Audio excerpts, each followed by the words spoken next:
Афанасий Николаевич, здравствуйте. Прокомментируйте, пожалуйста, сегодняшнюю статью в газете «Якутия» про государственный переворот. Да, мне стыдно просто комментировать, да. Это же республиканская государственная газета. Если бы это была бы там «Желтый якутс» там, или что-то, да, такую статью печатали бы, да, я бы, ну, может быть, не обратил внимания.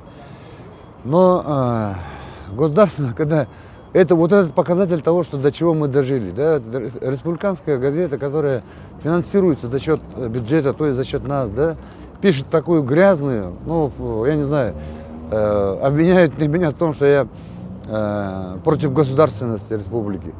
Обвиняет в том, что я хочу этот антиконституционный провести там, и чуть ли не переворот, и так далее, так далее.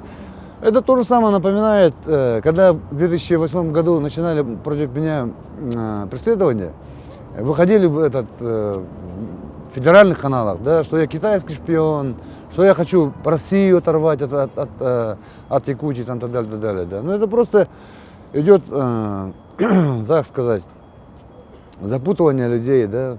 Обвинения-то серьезные, поэтому, естественно, наши юристы, да, сейчас уже готовят. Мы это дело просто так не оставим, потому что очень серьезные обвинения прозвучали, ничем не обоснованные, да, в том, что я всегда был патриотом своей республики, да, патриотом России.